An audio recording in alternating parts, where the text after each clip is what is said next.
Welcome everyone to today's webinar. We will be discussing solar solutions for the healthcare sector in Africa. I'm sure you're very familiar with webinars, and we'll just give it a few seconds for everybody to join. So please ask you a few seconds of patience.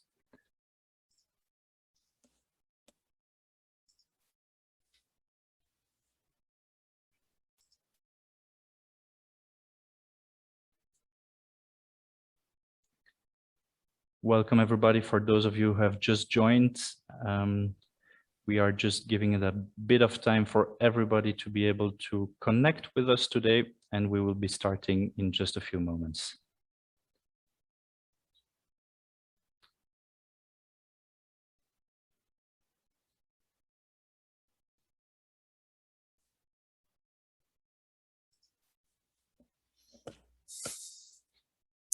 All right, everybody, thank you for joining us today for a new AFSIA webinar. As you know, today we will be talking about solar for healthcare, specifically for Africa. And this is a very, very hot topic, and also a topic that I'm very pleased to be presenting today alongside our 4 speakers of the day, which I will introduce to you a bit later. There's been tremendous discussions about what could be done for healthcare in Africa, electrifying the healthcare industry, of course, in light of COVID. And I believe there's been some great solutions and great innovations developed. I'm very happy to have some of those innovators with us today. And so they will tell you everything about all the great ideas and all the great solutions that they have been developing and are making available for the healthcare industry in Africa. Hopefully some of this will truly amaze you, and I'm very, very excited about what is going to follow today. Before we get started, just a quick word of housekeeping. It sounds stupid to say, but yes, the presentation and the recording will be shared after the event. We always get a lot of questions about this, but yes, of course, we will follow up after today's session, and we will share all the details and the presentations and the contact details of the speakers with you. And then the second point, there are 2 buttons available for you. There's one which is called chat, and the other one Q&A. The chat is really to say hi and to chat with all the other listeners, but not to submit questions, because that chat is not recorded. If you want to submit a question to the panelists, please do so through the Q&A section, because this one is recorded. And so if we don't get a chance to address your question today, they will be shared with our speakers and they will follow up with you. So please just make sure you make the distinction between those 2 options. Thank you. Moving on, enough for housekeeping. Again, solar for healthcare, and I want to jump right into it with our first speaker of the day, Karie from Ignite Power. He's based in Tel Aviv, and he's the Director of Innovation at Ignite Power. And Gil really has an entrepreneurship and innovation background. He's been active in several key entrepreneurship programs, as you can see. He's also a writer, or has been a writer, former Deputy Editor-in-Chief for Forbes magazine in Israel.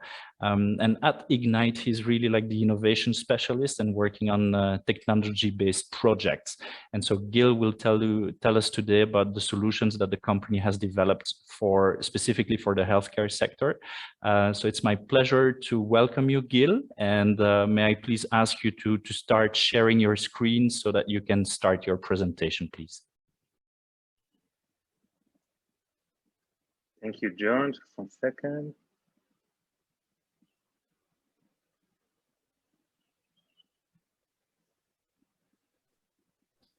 There we go. Perfect. Okay, perfect.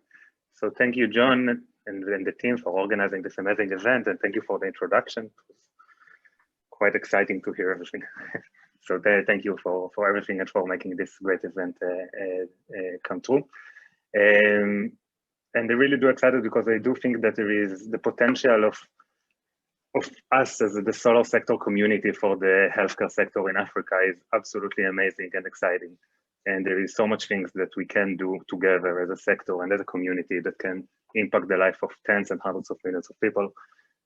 So I really do hope that this great webinar will be just the first step of the next journey together. Yeah, so as John said, my name is Gil. I'm leading the innovation department at Ignite Power. Just on a nutshell about the company, so Ignite is a provider and distributor of solar-based off-grid solutions in last-mile communities throughout the sub-Saharan region. Today, we have operations in 4 different countries, already connected more than 1.5 million people to electricity in their homes. And today, I want to go. Okay. And today, I want to walk through 3 of the main core values that guide us as a company, and more especially guide me and the team at the innovation department, and of course, affected a lot of the healthcare project that I'm going to present today. So briefly, I'll deep dive into each one of them in a second. Briefly, going to talk about seeing solar as a platform, about walking the extra mile, and about having a what-if state of mind. So I start with the first one, which is seeing solar power not as the ultimate solution, but as a platform. We always think, though, I like to say that solar power is just like an iPhone. An iPhone itself, without having the right applications on it, is just a very smart and nice paperweight. It's an amazing and very advanced and very smart enabling platform, but without having the right applications that will be able to utilize this amazing technology, it's nothing more, once again, than a very smart and advanced paperweight. Same goes with solar power. In the last couple of years, of course, solar power made a tremendous revolution and impacted the lives of millions and tens of millions of people, especially in the sub-Saharan region. But it was only part of the revolution. It was not possible without having the LED bulbs that we see here in this picture from one of our agents in the fields in Rwanda, that are extremely energy efficient, more than 90% more energy efficient than everything that we used to know before, and can be powered by a low voltage by DC. So having the first mass application available on solar power enabled this amazing impact. And this is the way we like to think, and this is the way that guides us for everything we do. So we always think of what else can be developed, what other applications can be developed to be powered by our solar systems to bring more impact and to create and to impact more people in different ways. The second one is what we always walk the extra mile. And by that, what I mean is that we always try to think further, to think deeper, to think what else can be done.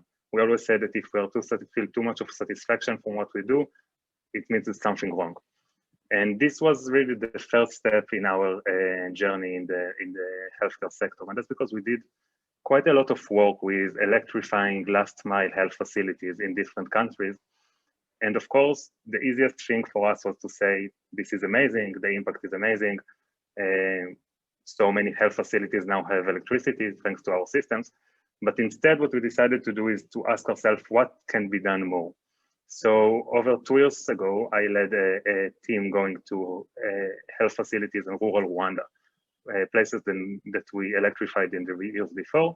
And when we went there, we asked the managers and the local team to show us how does the system affect their everyday operations and how does it affect the treatment that they can provide to their patients.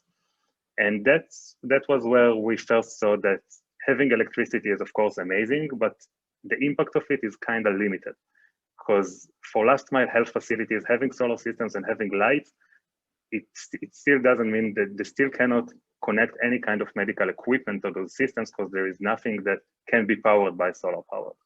So that was the first ignition for our journey, and that leads me to the next and the third value, which is keeping on a what if state of mind. So what if is a very common method for those who practice in innovation and entrepreneurship. And what I mean by that is that instead of asking ourselves, what can we do more or how could we do better, we try to ask as many questions as possible that start with the words, what if? And after coming back from this journey to Rwanda, we had entered a lot of people to the room and wrote tons of what if questions on the board. And one question that made us all think was, what if electricity wasn't an issue? What if we could connect each and every one of those health facilities, no matter how remote they are? Was that impactful enough? And then we understood that the answer was no. And that was when we thought about starting a new journey to bring more impact to those health facilities. With that, we started the Ignite Medical Services project with the goal to provide last mile communities and health facilities with proper healthcare through combining solar power, connectivity, and technology to provide millions and tens of millions of people with advanced medical services for the first time. So we embarked a journey with 4 main steps. Step 1 was to identify the most acute needs that the last mile medical teams have. So we didn't want just to find the most promising technologies and solutions out there.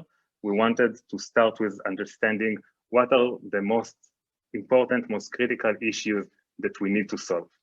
After having this list after talking to tens of managers, nurses, doctors working in remote communities, and of course, officials in different governments and organizations, after having this list of challenges, we went out and started looking for the most advanced and promising technologies that can actually utilize technology and the amazing technology that there is today in order to solve those challenges.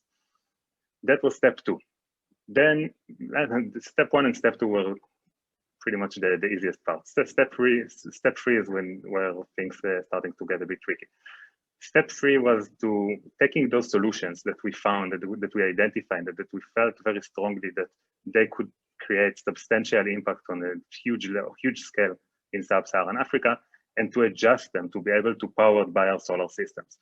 So for different equipment, it means to make it much more energy efficient. For example, we are now able to power a portable X-ray with a solar system, and of course to make it operate by DC, by low voltage that the solar system enables. So we won't need to to pay for an inverter, which makes the entire solution much less affordable. Together, the last step was to bind them together in one holistic platform. All the different solutions, of course, are digital. So now we have one digital platform as well. All the different solutions can connect to, enable for recording and for data analytics and for remote support. So now we have one holistic digital platform with all the data points from all different devices. And this is where we are today. So today we have, first of all, a solution which is tailor-made for the needs of last mile teams, doctors and nurses and midwives. It can be deployed everywhere, completely standalone, 100% solar powered and designed for off-grid operation.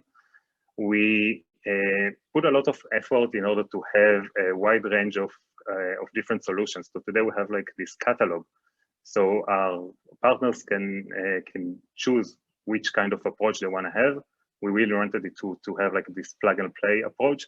So of course, it allows us for a lot of flexibility in matters of budget, needs, if we want to first tackle specific challenge or we want to go in with different kind of solutions. For the last mile communities, maybe one for a bit of a bigger clinic.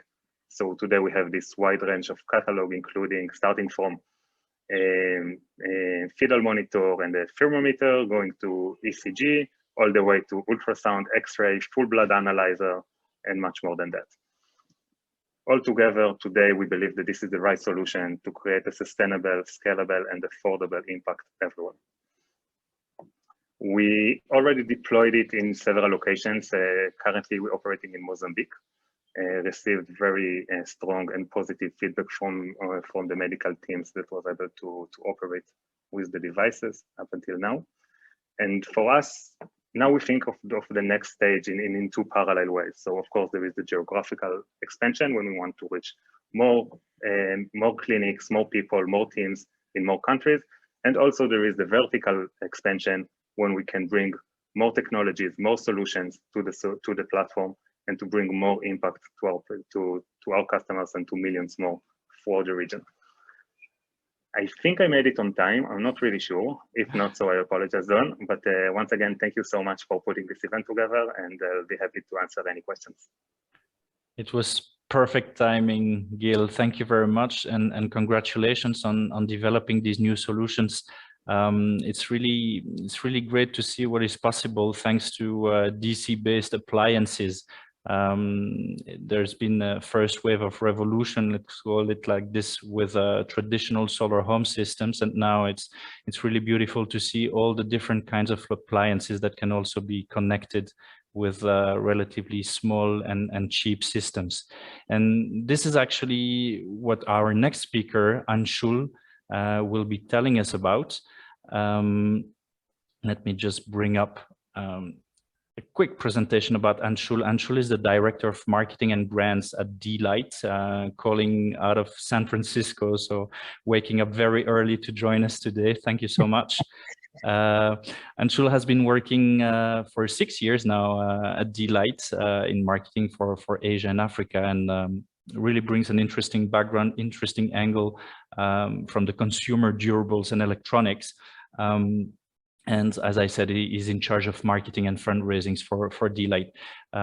He will be telling us about similar appliances, but what I like about the upcoming presentations is that we are putting numbers on these devices and figures in terms of dollars, which hopefully will make many of you have their eyes go wide open, because I think this is really something that everybody in the health industry in Africa needs to know about.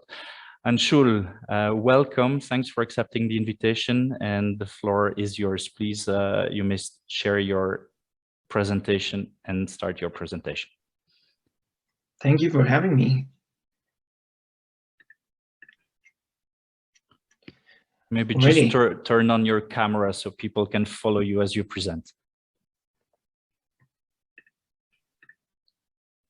There we go. Are you able to see my screen? Yes, it's all good. Yeah. Perfect. Yeah, dovetailing with Gil's presentation, we at d.light faced a similar issue. So just a bit about d.light before I start. We are one of the leading providers of off-grid solar home systems and lanterns across the world.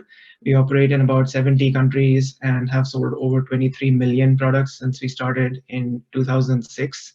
And recently we have started expanding into pay-as-you-go solar home systems, in which basically you pay a very small deposit upfront, but you're able to take home a large solar home system that allows you to power appliances. So it goes well beyond lighting and caters to the aspirations of our customers. Now, our customers are all based in rural off-grid locations, mostly across sub-Saharan Africa. So we cater to the 600 million or so Africans that are living without reliable electricity. And the last couple of years have been extremely hard on them because not only were they already struggling to make ends meet, with the pandemic, the additional burden of medical expenses really took a hit. And we started seeing that the adoption rate of our systems was starting to go down. A little bit of investigation showed that most of the income that was earlier spent on nutrition, education, powering lights with our systems was now being directed towards medical emergencies. A little more investigation into the locations that we serve, and we found that, well, they don't really have a lot of options to choose from because as per WHO, 1 in 4 healthcare facilities right now lacks access to electricity.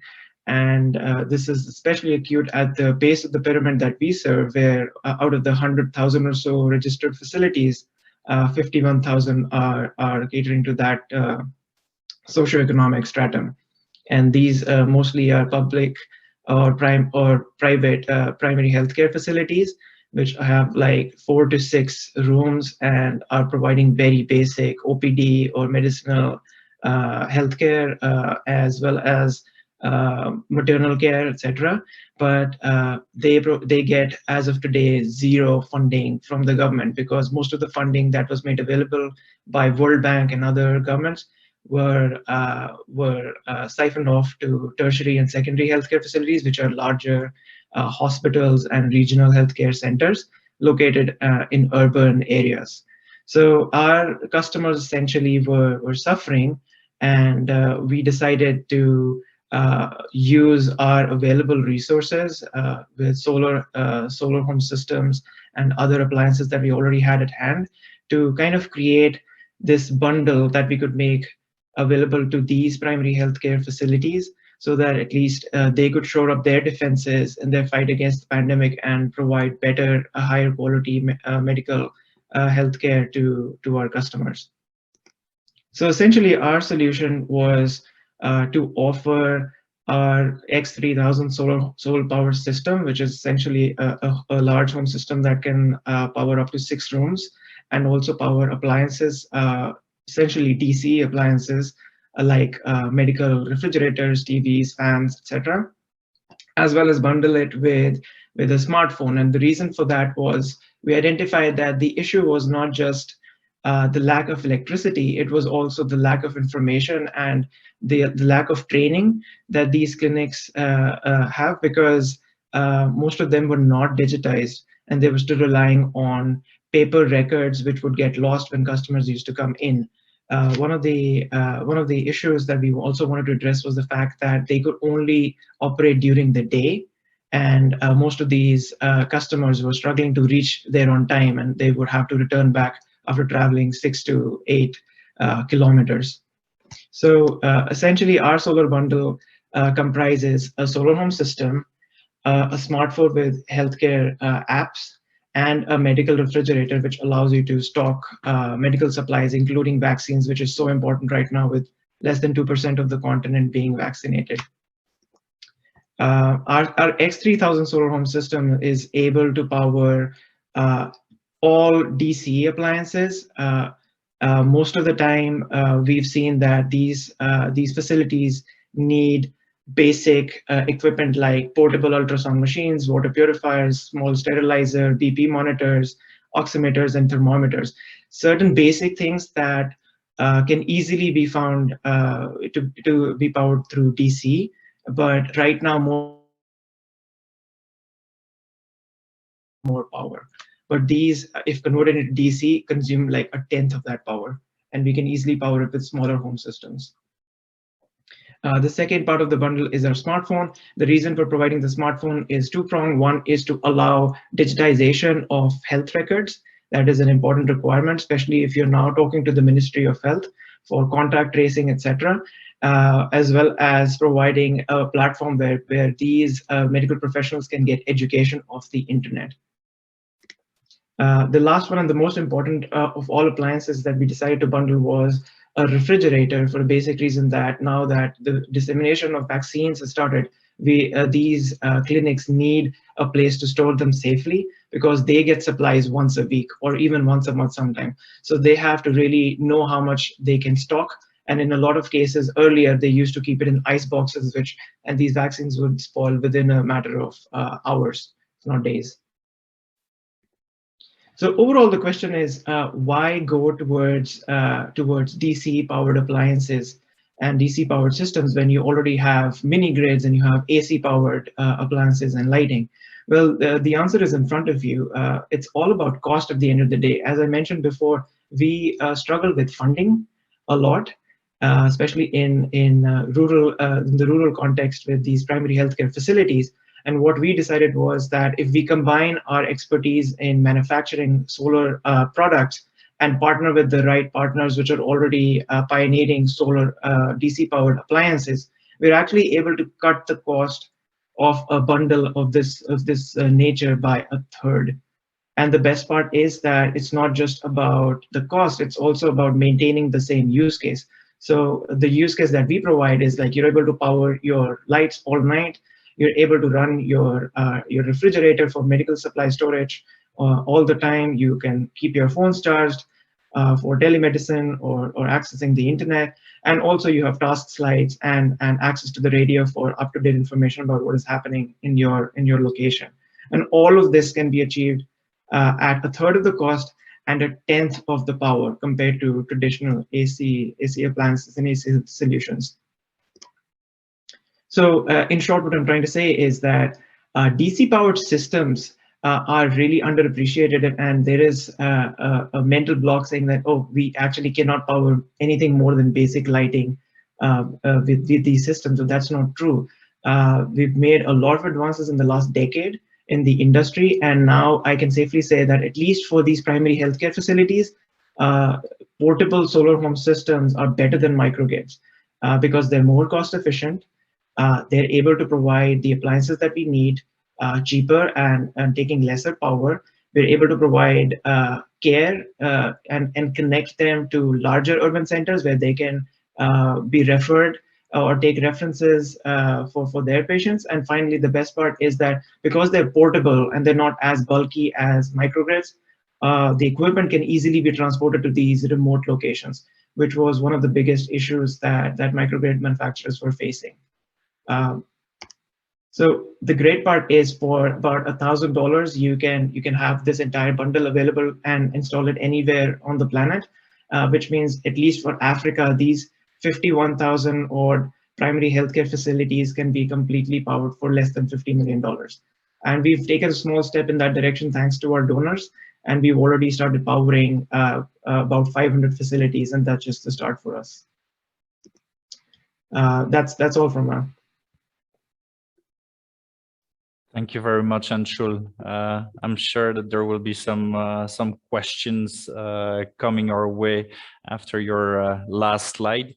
I mean, it's quite amazing to see that you can provide an entire system with the appliances and with light and with the electricity being generated for a fraction of the cost of what a fridge historically has cost without any electricity being generated.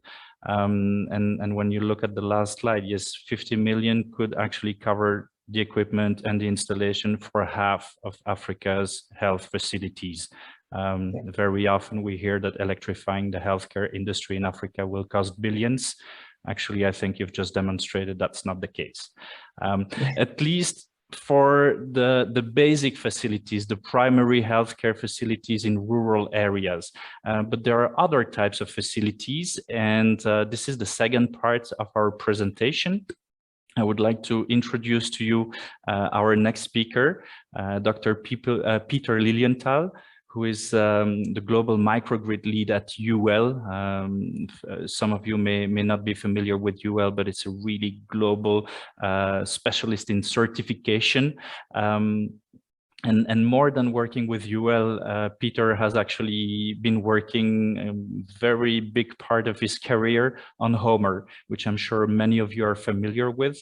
And Homer has developed a dedicated tool for the for the healthcare industry, which Peter will tell us a little bit about now. I tried to summarize 31 years of experience in one slide, Peter, but that was extremely difficult. I'm just impressed by the number of people who have been using what you have created and developed, and the global reach of that tool. So very, very pleased to host you today. And please, you may go ahead and share your presentation. Okay, thank you very much. And let me get this the settings correct. Hopefully, I'm now sharing my screen where it says Powering Health Web App on the left. And I love this picture because it really speaks to the challenge that we have, where so much of healthcare is being done using a cell phone held in someone's mouth, which is what that's a picture of. So as we are switching from the smaller DC things to larger ones, the key point that we sort of focus on is the sheer number of people that are going to have to become smart about power. And these are people like healthcare professionals who maybe have expertise in other areas. So our goal is to provide a tool that people can, many people can use to get to understand the potential, the costs, etc. A little bit of background, as John mentioned, I've been doing this for almost 30 years, starting with NREL's response to the Earth Summit in Rio was to create the Village Power Program, and Homer got its start there. and we kept modifying it over the years. And in 2009, we recognized that actually there was a commercial market for this, so we spun off. In 2010 is when Powering Health got started with some funding from USAID, and we kept it alive after that. And we're acquired by UL, which you might know as Underwriters Laboratory, in 2019. So that's given us access to offices in 100 countries, 14, thousands of staff members who are really knowledgeable about energy and safety, especially. So, but what's really key is that last March, when the COVID crisis hit, the World Bank contacted us and funded us to update Powering Health. So we're calling it version 2 for COVID relief. And that's what I'm going to show in a minute. And the map on the right just shows where people have used Homer for all different kinds of mini grids, microgrids, etc. Excuse me. So I'm not going to go into a lot of detail about Homer works. It's a very sophisticated model. It simulates the operations of systems, optimizes the design to find the least cost system, does sensitivity of decision analysis around that. It typically runs on a desktop, and you can check it out yourself. We have a free 21-day free trial for it. For Powering Health, it's actually running on a server, and so we created a web-based front end for it to even simplify it even more. And so there's a lot of explanatory tools. You can expand these little things here to learn more information, and you simply click on a map. And we've kept the inputs to a minimum because we're really intending this not for the engineers, but for the vast number of people who are going to be involved, who need to be involved if we're going to electrify all of the healthcare facilities in Africa. So the goal here is to create an initial design. It creates a Homer file that can be uploaded into Homer Pro for fine tuning, etc. But helping people understand the options and sort of this initial design, conceptual design, we think is super important.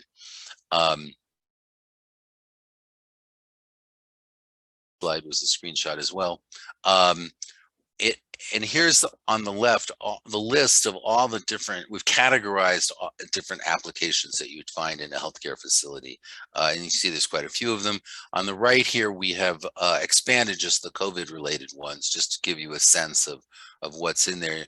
Where, and up along the top, we created 4, I call them archetypes or templates. We worked with some medical professionals with experience in Africa of what a typical district hospital looks like, a typical regional hospital, etc. So we have these 4 starting points, but you can come in here and modify. No, really, I need more lights than this. Whoops, sorry. The load profile is kind of important because obviously it's easier to supply daytime load when the sun's shining, etc. So one thing I do want to point out is at the bottom here, we have something called a custom equipment. So you can add whatever you want. If you click on add here, it lets you, give it a name and create as many as you want. So a lot of people would like to start with these templates, but then modify them. The point is that after you do that and hit calculate, you get results. And so you can see the impact of, for example, energy efficiency, as the previous speakers made clear, is super important.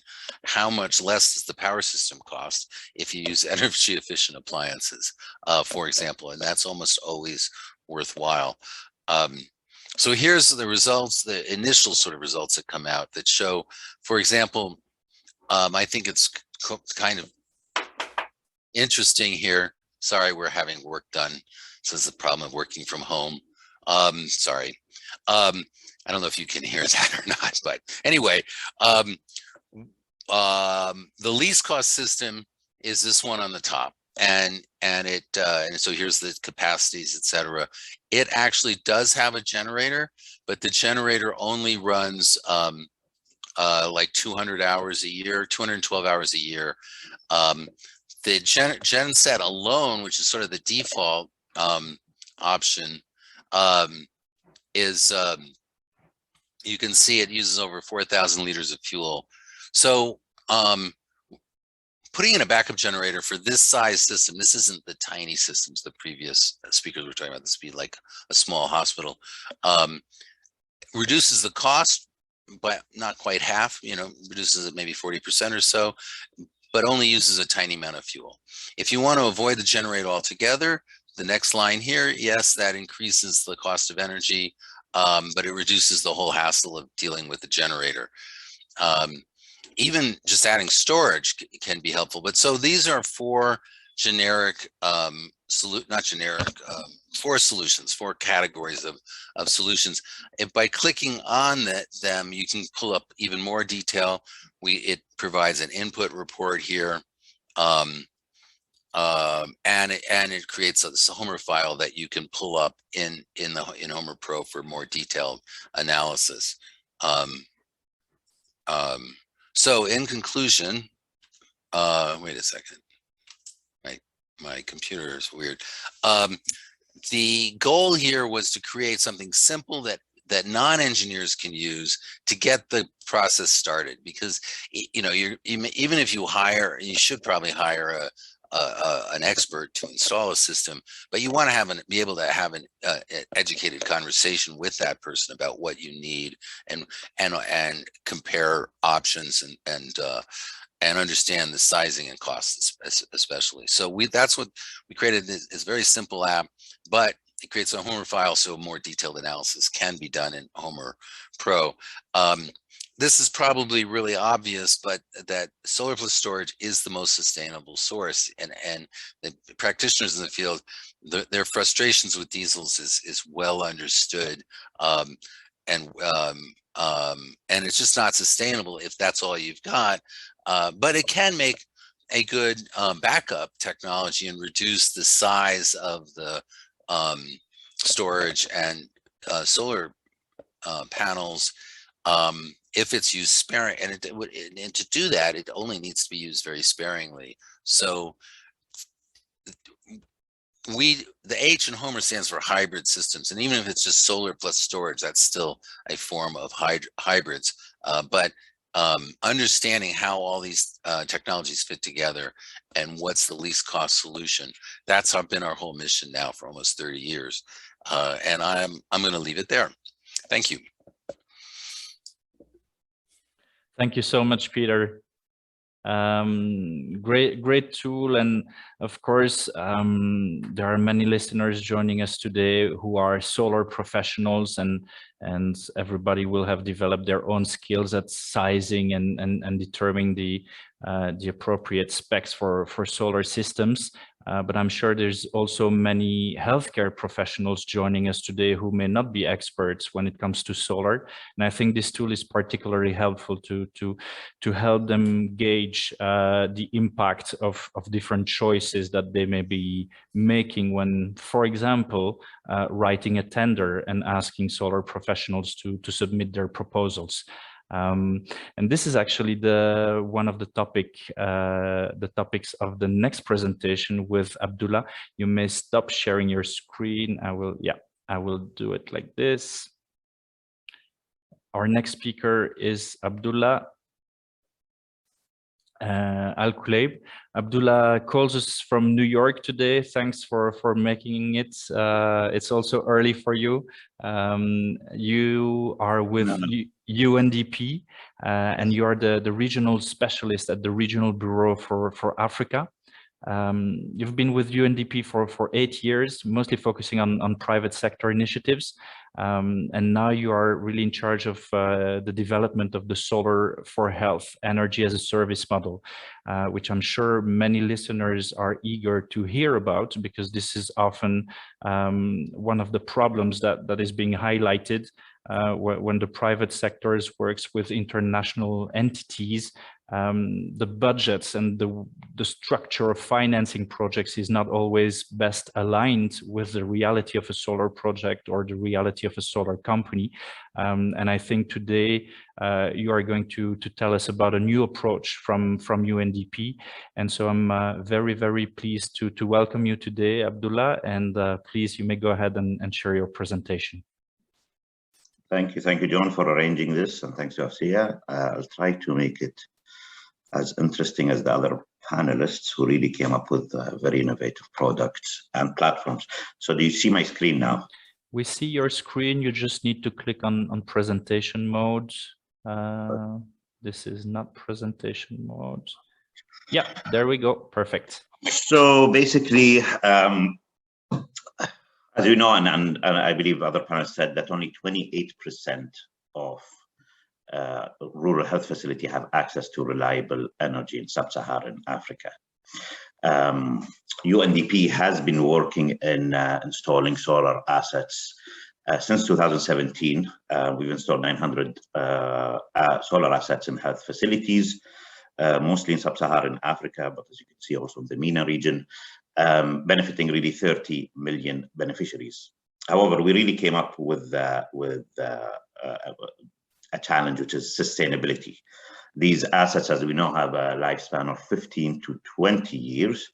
However, they usually, once they need maintenance or breakdown, since they are owned by the government and the government does not usually have the capacity, especially the health ministry, in maintaining these assets, it usually breaks down within 2 to 3 years and really does not use its full potential. So we needed to come up with a model that ensures sustainability. And as we all know that the only sustainable model, in my opinion, is through the private sector and to align incentives of all stakeholders within the model.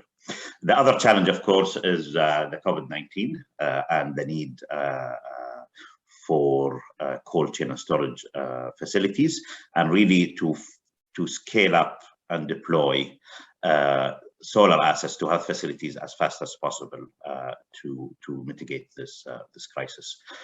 So this is the model, really a response to these two challenges. So what we came up with is a really alternative business model and finance mechanism that aligns incentives to ensure the long-term sustainability of the solar energy systems by integrating the private sector and really changing the model from a capex intensive model where the government needs to provide upfront cost to an energy as a service model provided by the private sector. But here I just need to have my notes quickly. So if you still see the screen. No problem. Yes, we see it. Okay. So to ensure the stable operation of the solar energy system, the implementation of innovative business led by the private sector is needed. And I'm happy that a lot of participants here in the private sector, because we really want to hear back from you on this model. The program will shift, again, as I said, from pure capex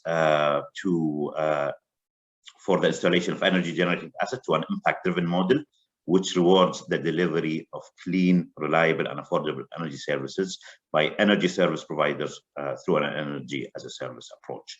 To shift, this shift in delivery will give health facilities access to energy without having to incur upfront procurement costs, while at the same time providing private sector service provider the incentive to ensure service quality and reliability over time, over the life of the asset.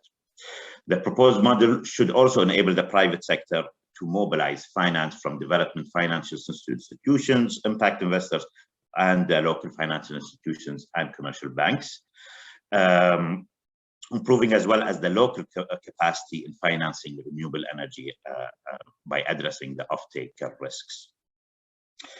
The delivery of the service through this model also offers the opportunity to expand clean energy services to a wider set of consumers, potentially with the health facility around communities, and they could also benefit from that energy source based on, again, innovative models from the private sector. So the program approach is to utilize innovative and scalable private sector-led business and financing to ensure the affordability and sustainability of the provision of renewable energy services. The cornerstone instrument is a long-term energy service contract, which is similar to a power purchase agreement. The ability to pay gap, which is one of the biggest risks we have identified, since we're really dealing with governments with low credit histories that private sector might not want to enter into long-term agreements, can be covered by donor funding, as well as the counterparty risk transfer to a complementary risk transfer mechanism, such as a PPA guarantee mechanism. This is all captured in this model here, which you could see from the slide. So you'll have here the energy service providers. Here is the mechanism that includes donors and guarantees. The government enters the PPA agreement with the energy service provider that will provide the assets to the health facilities. We're mostly targeting rural health facilities, but it also applies to facilities in urban areas if the government wishes to provide solar energy services there. And really, the approach is to aggregate demand because that would make it more feasible and a much bigger ticket item, especially with the transactional cost involved of tendering out. So potentially each country will tender out at least, or I would say all or most of the facilities that they would like to energy into one contract. This could also be broken down by region, but that will increase the transactional cost. Now, as we discussed, the main tools or the ingredients for success is de-risking, right? To ensure the feasibility of the model and private sector participation, we need to adequately de-risk the government ability to pay. This is done by donor funding. This will catalyze private sector investment from distributed renewable energy companies and financial institutions. So both want to see the de-risking component. We have talked to both the private sector, but especially DFIs who are willing to enter or provide private sector financing if we do de-risk the payments. Second, and this is very important, we want to build government capacity to be able to tender out and manage the contract. So there will be technical capacity built within the mandated government. Sometimes it's the health ministry, but in other countries it's the energy ministry, to be able to manage and be able to contract these services even after UNDP hands over this project to government 7-10 years down the line.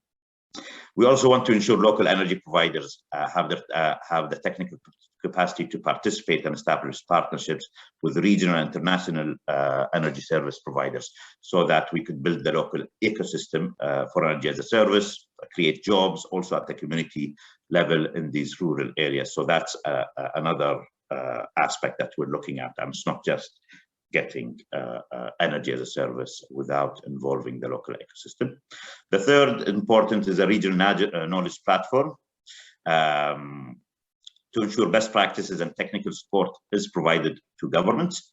And of course, a national coordination platform that could utilize the leadership of government and the comparative advantages of development partners and the private sector to ensure alignment, because we have seen that while a lot of donors do provide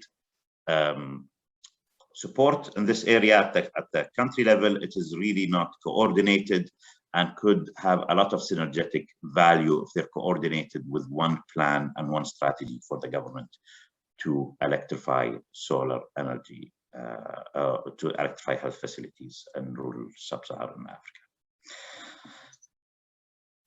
Thank you. I'll stop there. I hope we could get questions from the private sector. Thank you, John. Thank you very much, Abudullah. And yes, maybe you can just stop sharing your screen. In any case, we will share your contact details. And before we move on to the Q&A section of this presentation, I invite you all to maybe turn on your camera. So whenever you will be answering one of the questions, one of the many questions we have already received, it will be a bit more personal for all the listeners. So yes, keep on submitting your questions. We will do our best to address as many as possible. And maybe I'll shoot the first one, and this first one is for Gil and Anshul, a question that came back several times. What is the quality of that fridge? Because the industry has been used to very, very high standards, and now you are showing up with a new device, DC based. How can we sure the vaccines are properly stored? And I don't know who wants to tackle that question first. Anshul. Sure. I mean, this is a very good question. This is a question that is the first question we ask ourselves and the supplier that we choose. The interesting thing is that there are organizations in the industry like CLASP, which are experts in testing of refrigerator through one of its award programs called Global Leap Awards, which focuses on quality, safety, efficiency of these appliances. So we, in fact, restricted our search to only winners of the Global Leap program. And Global Leap Awards essentially ensures that these products have undergone tremendous amount of testing, including testing whether they can keep whatever the contents are inside the fridge at the optimum temperatures or not.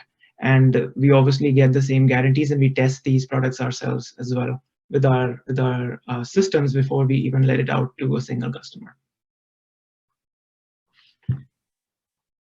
Gil, what is your opinion on those fridges, and by extension also the other devices which are very important to be accurate and of high quality? How do you see things? Yeah, so first of all, I totally agree. There are a lot of standards globally that runs tens and hundreds of checkups, especially on anything that even smell like medical equipment. It goes to the refrigerators, it goes to any kind of equipment that we have. So we only work with suppliers who already have different certificates such as FDA, CE, and other, and pretty much only FDA and CE are the ones that we consider.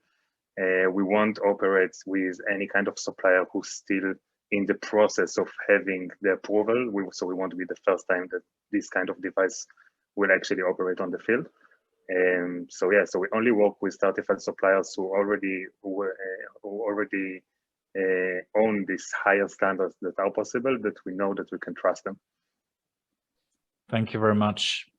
Another burning question, and this is very understandable. It's about money. There's been several questions. I'm summarizing them a little bit here. Who are the customers? Who is paying for these systems? So you have all presented great solutions or great plans to promote more investment, to promote more access to energy.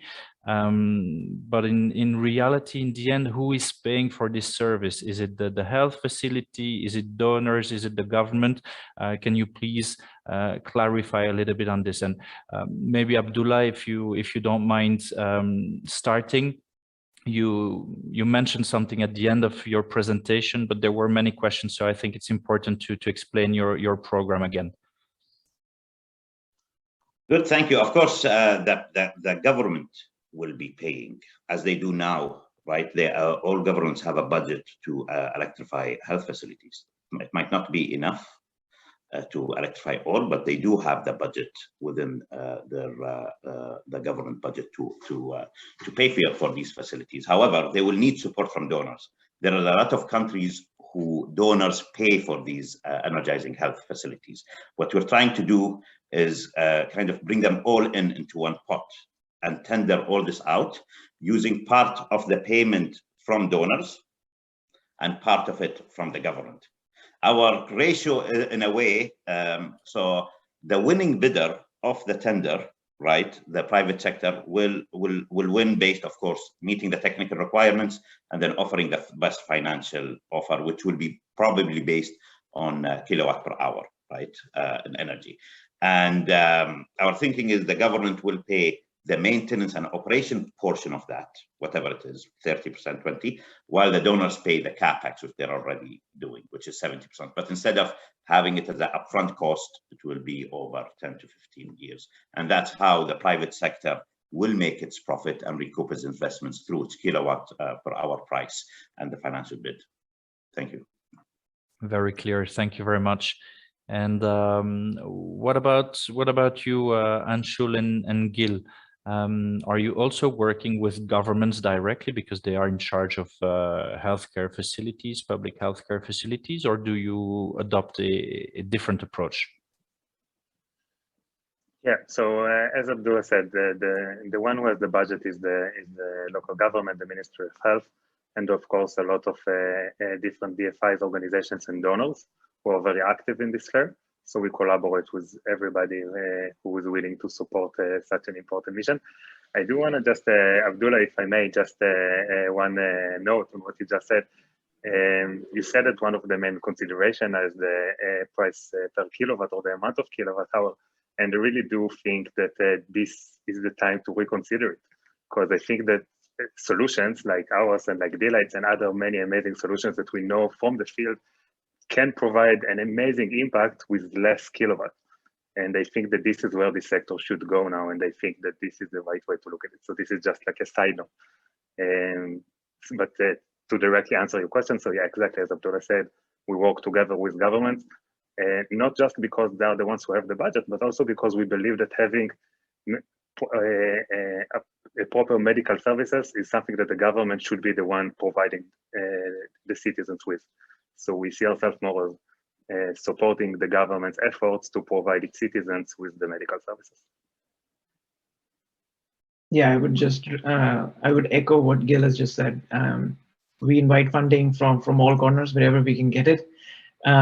It's been easier to get funding from private donors or through grants, which is what our focus has been. But we also try and collaborate with medical networks so that we can provide subsidized equipment, in which case the clinics have the option to opt in and pay for these systems on a pay-as-you-go basis in small installments. This isn't exactly an answer to the question, but one of the attendees kind of reminded me I left out something really important, that the web app is free. So I should have mentioned that, but I forgot to. So poweringhealth.homerenergy.com is free to use. Thank you, Peter. Actually, I was going to come back to you right now. I've seen a question. I don't remember who asked it. Sorry about this, but do you have data about where the app has already been used the most?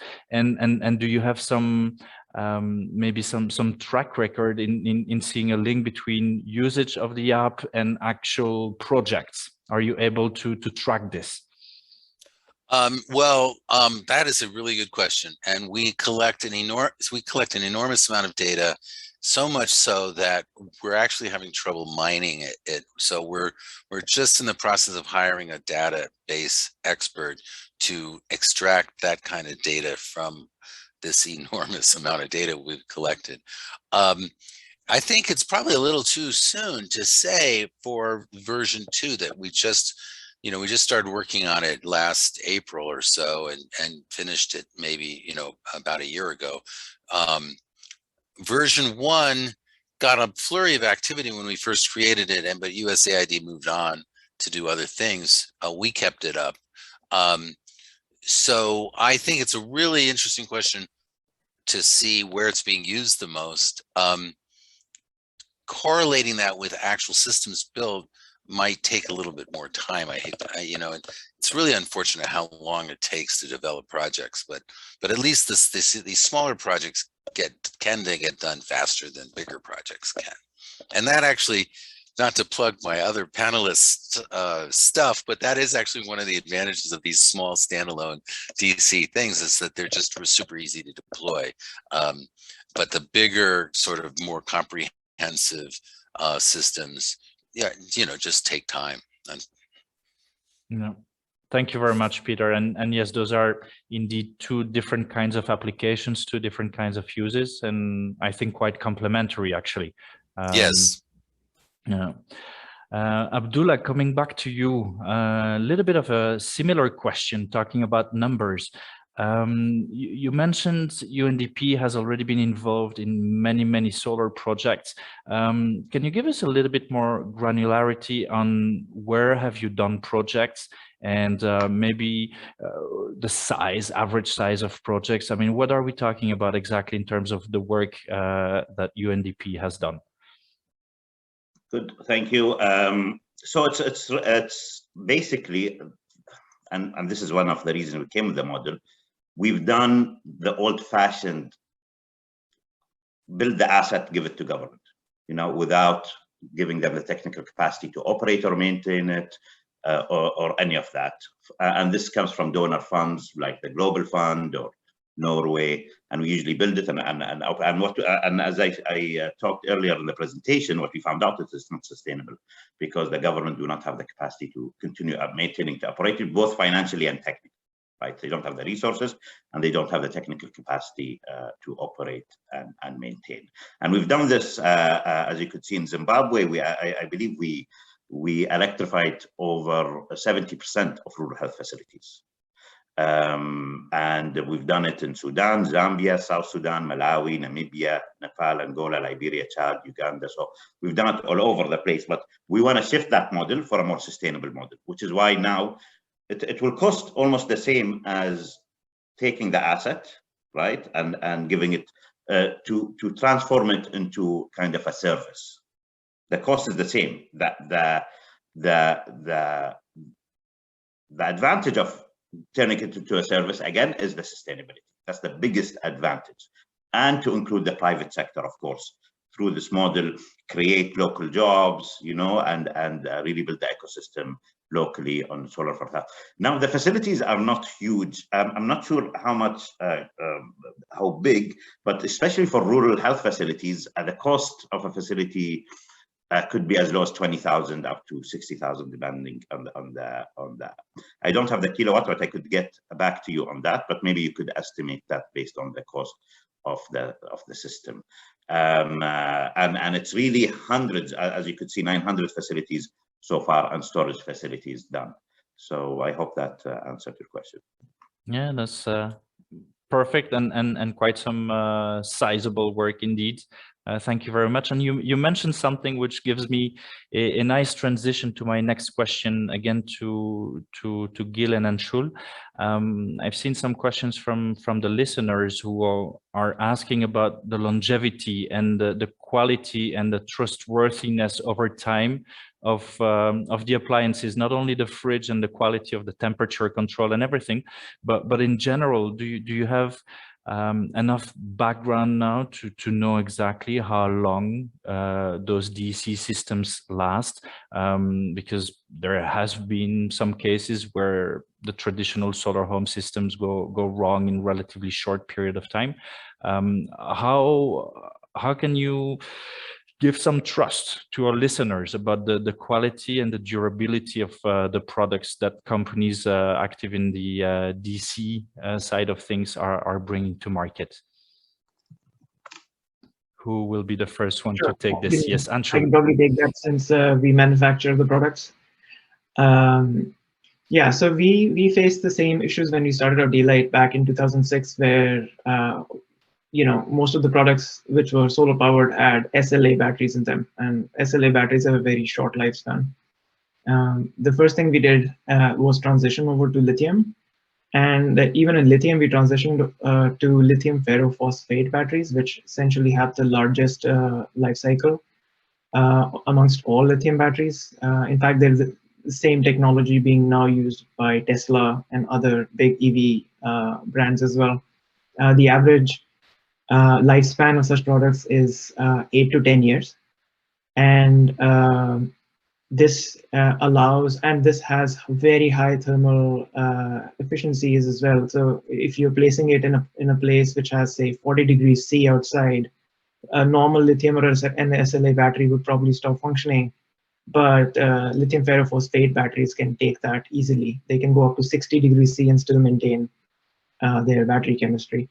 So all of our products are lithium ferrophosphate powered. The second is solar. panels. So these are the two, essentially the engine of the entire bundle is the battery and the panel. So the battery is lithium ferrophosphate, at least 8 to 10 years of life, if not more, if you can cycle the battery better. The panels, we only choose manufacturers which produce panels at massive scales.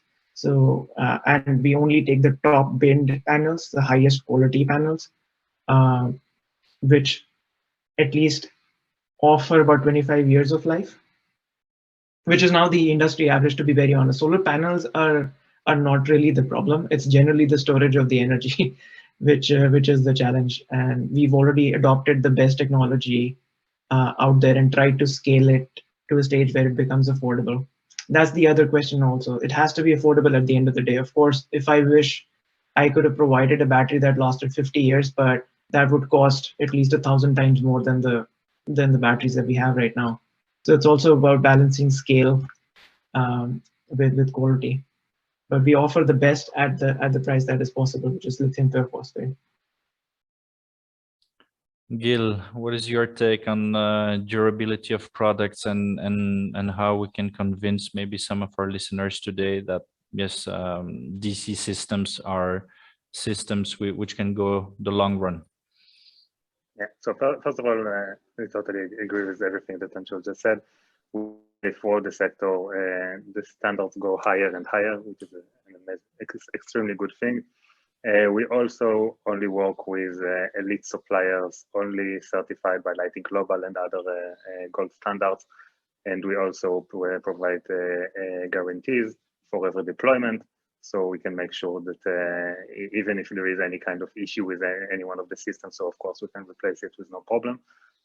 So regarding the solar system, exactly as Anshul said, the standard in the industry today is high enough to feel comfortable with. I will just add on top of it regarding the medical equipment that we work with, that we only, in this case as well, we only work, as I said, with suppliers who have who've been certified by CE or FDA. So we do know that the minimum lifetime they have is a minimum of 7 to 8 years.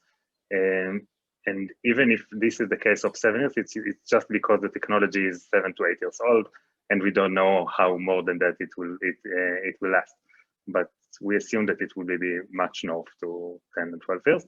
The one thing that does need to be updated is the consumables, which is of course relevant to many of those devices and equipment. But those consumables is something that we provide year by year.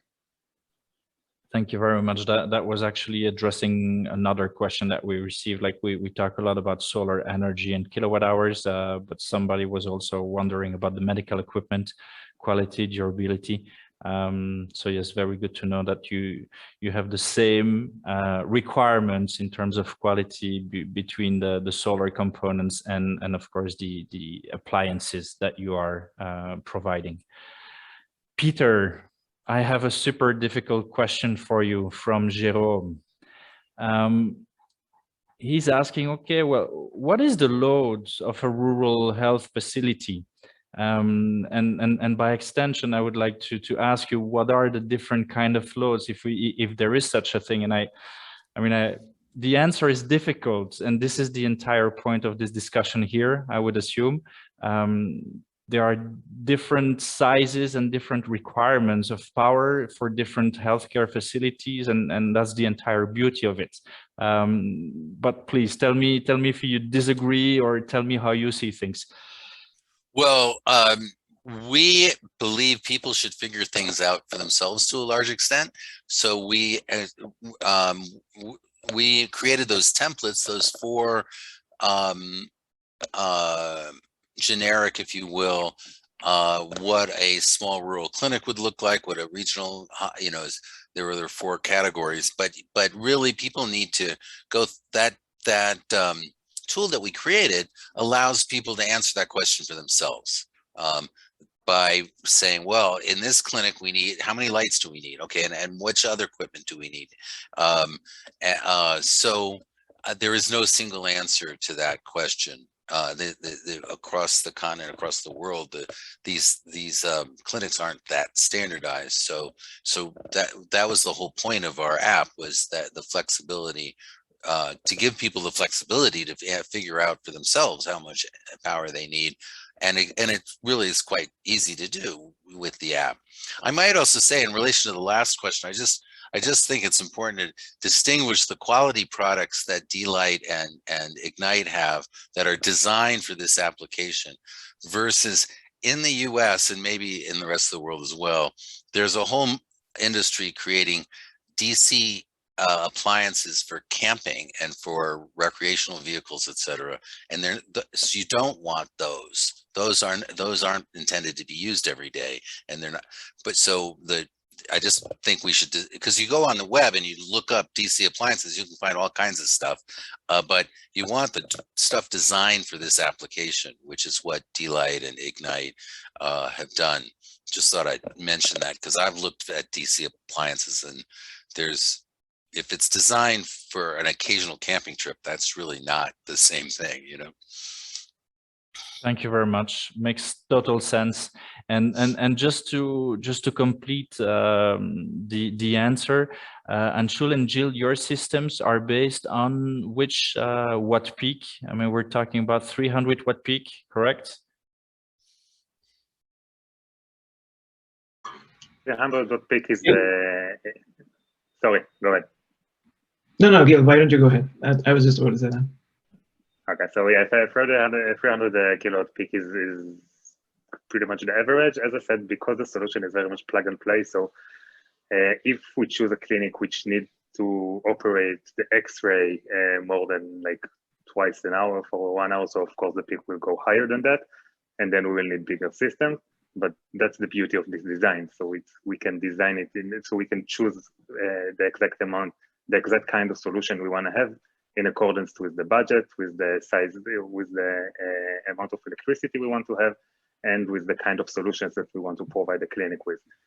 So for the huge majority of the different combinations that we have, 300 peak sounds pretty much like the average.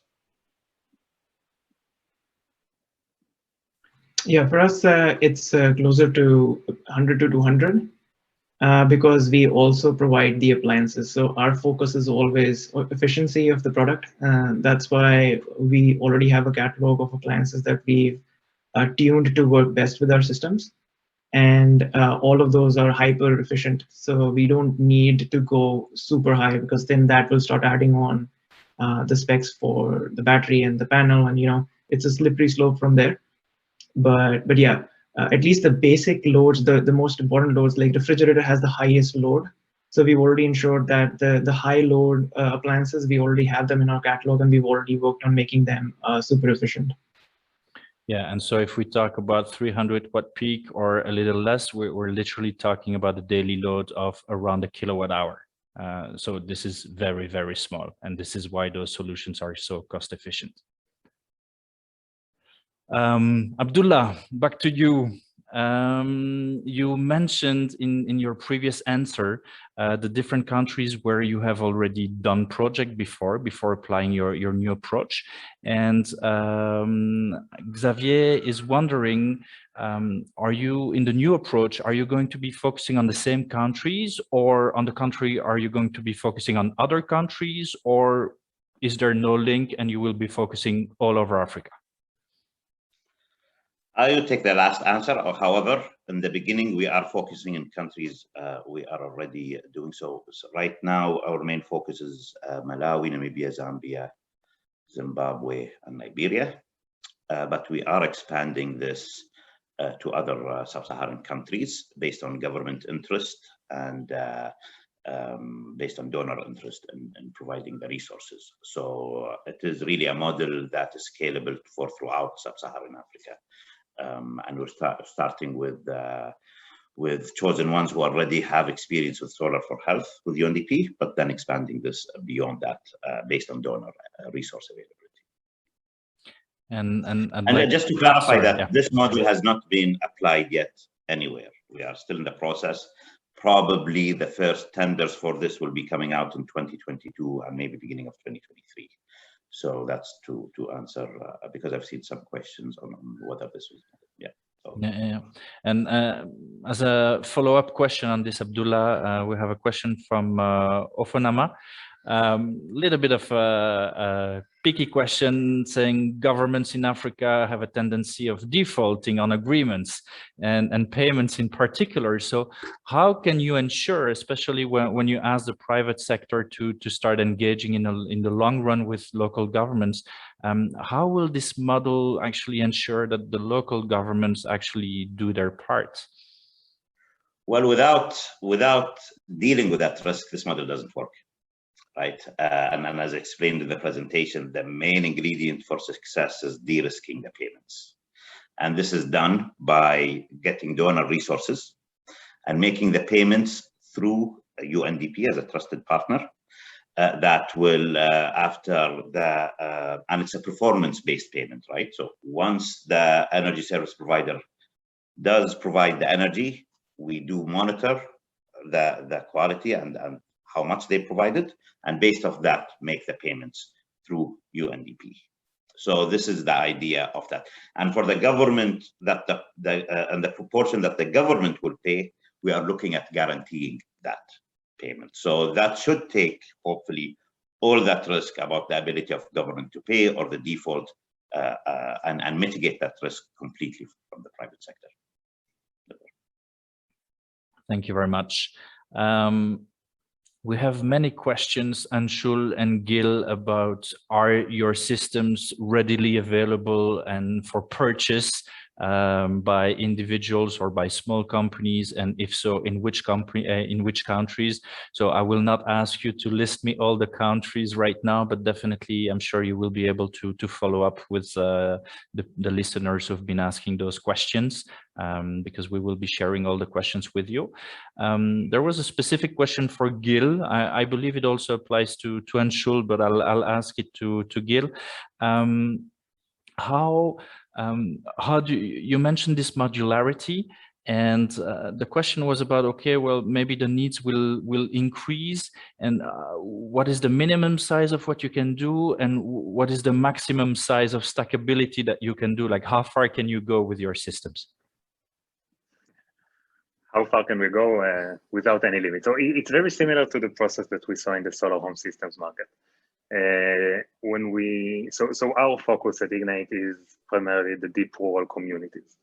And in order to reach last mile deep rural customers, we must be as affordable as we can, and we always provide the most affordable prices in the entire sub-Saharan region year by year. For example, last year we broke the affordability record for a pay-go-based solar home systems in Rwanda when we charge customers less than $1 per month. And this is a question that we hear a lot coming in the solar home systems market, saying, okay, so those systems are relatively small, they're only enough for lighting the home with 3 to 4 lights and to like small radio and to charge the phone. What will happen when the family will want to move to a bigger system or to have a TV? And then we see that customers are happy to upgrade with time to bring more panels or to replace the system with a bigger one in order to make more appliances accessible and to bring more impact to their life. So this is the solar home system market, and same goes in here. So if we start, so the smallest combination that we have today is something pretty similar to what Anshul showed, maybe a bit bigger than that. So it's of course the solar systems for lighting purposes with the connectivity solution, with the communication platform to support remote support and analysis with remote doctors or nurses, and the very basic kit, which include like the fetal monitor, the ECG, thermometer, and few more small devices, which are very low on energy consumption. So this is relatively small, and this goes, of course, and the solar system goes with it, is relatively small. And when we bring the heavier guns, so of course we have blood analyzer. We have 2 different blood analyzers. One which is provide full blood count, and one which provide something like half of the blood count, but is non-invasive and is portable and is much more energy efficient. So it depends on the kind of solution. Ultrasound, of course, is another chunk of electricity. X-ray is much more than that, but it is expandable. So we can definitely, and that's the beauty of the platform. So we can definitely start with a small system with few devices, then add another solar panel to be connected to connect to the platform and to bring more devices operating on this power, and then expand it and even change it with time according to the needs.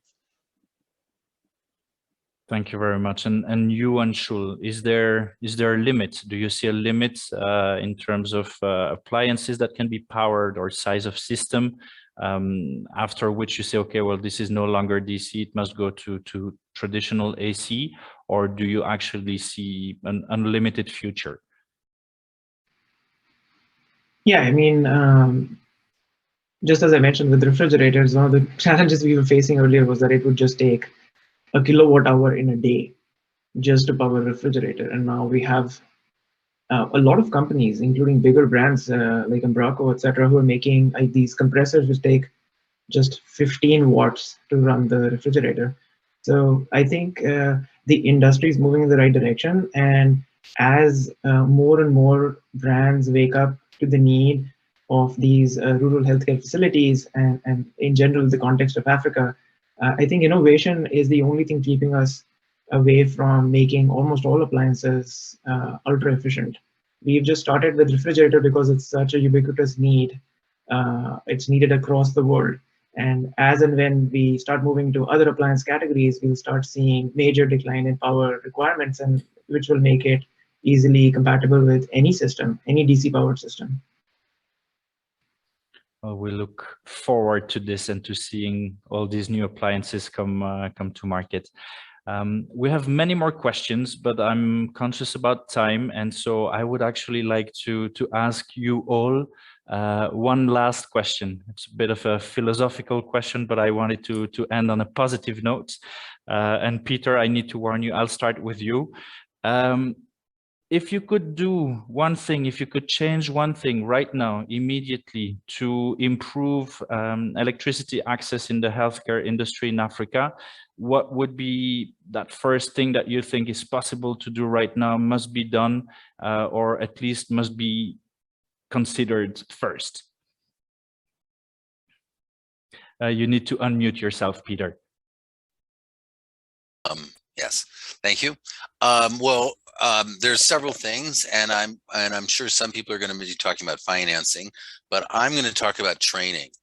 The scale of the need is so large that the number of people required to meet that need is also extremely large, and so we need and this is new stuff. Solar and storage, are technologies that are evolving really rapidly, especially storage. And it's really different than a diesel generator or a grid extension. So the world, and Africa in particular, needs thousands and thousands, literally, of people who understand this and can help with the design and the deployment and the projects and the requirements are so site specific. You really need local people doing most of the work. For a whole variety of reasons. It's site specific, it's more cost effective, et cetera, et cetera. So there's a training and capacity building, which the development institutions talk about, but I personally don't think they emphasize it enough. Thank you very much. Abudullah, what is your next target? What do you want to change?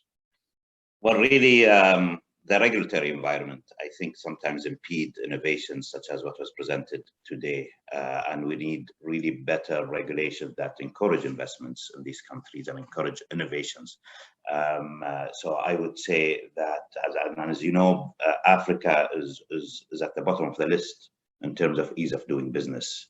And this really needs to be improved for innovation, and regulation really needs to be improved to be business friendly rather than a bit monopolistic sometimes in different Africa to get such solutions that were presented today to flourish by its own without any government intervention and really spread within the continent fast. So I would say that is really what is needed right now.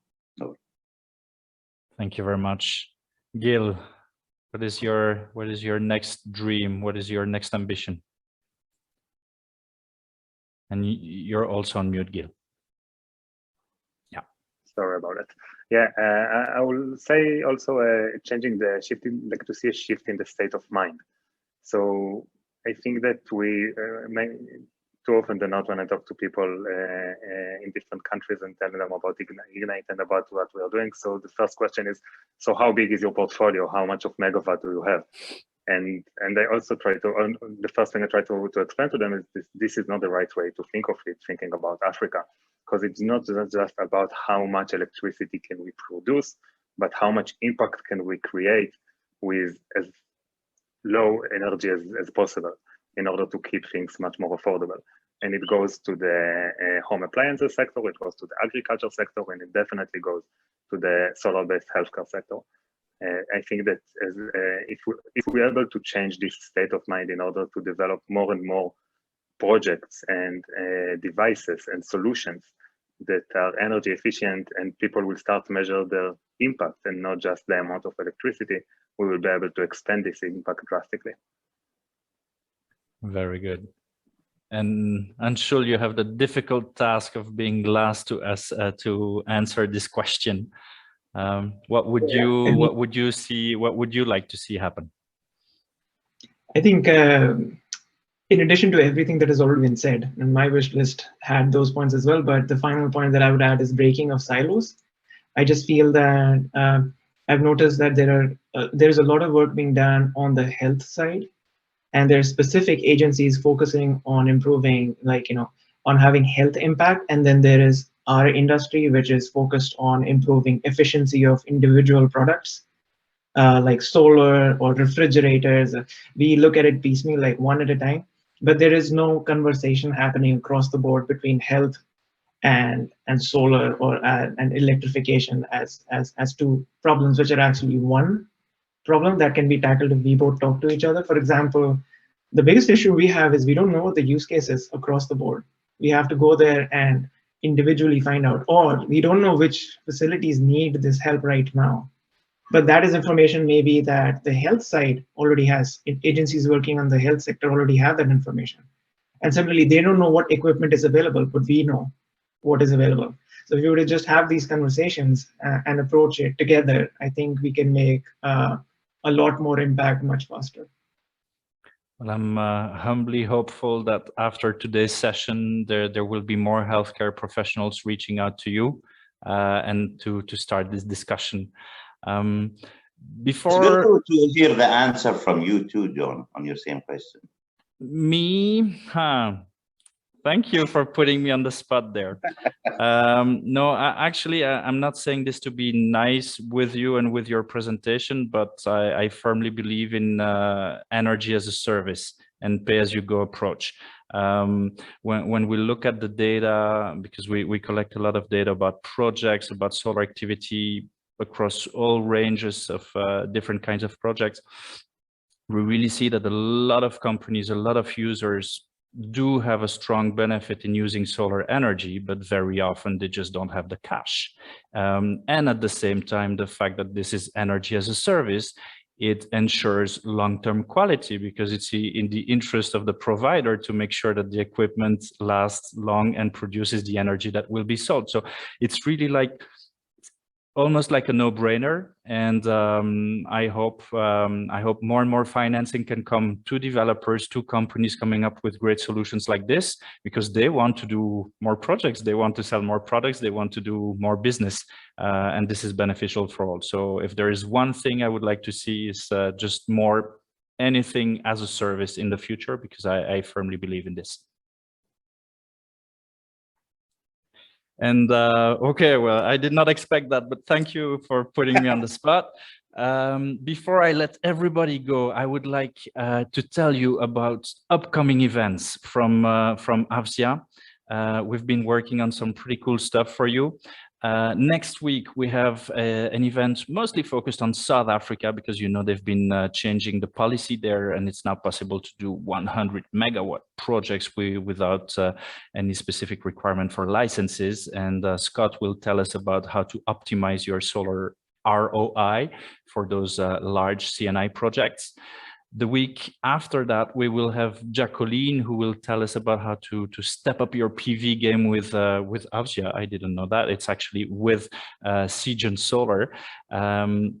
She will be presenting a pretty cool tool to simplify the planning and the procurement for residential and CNI projects. And then last but not least, we are organizing for a change a fun event. It's the Big Africa Solar Quiz. So I hope many of you will be joining. It's of course totally free. Normally it should be a lot of fun, and it will test your knowledge about solar in Africa. You are warmly invited to sign up as a team with your colleagues or with your friends. It's a lot more fun.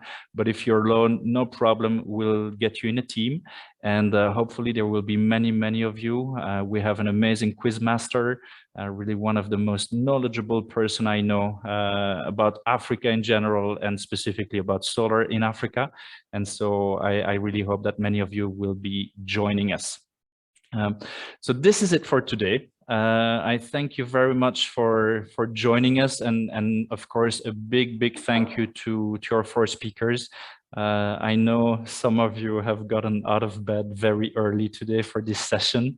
Thank you so much for the effort, and also thank you for candidly sharing about your work, about your plans. And I will be sharing with you all the questions because we received many, and I hope this will lead to many interesting and fruitful conversations with our listener.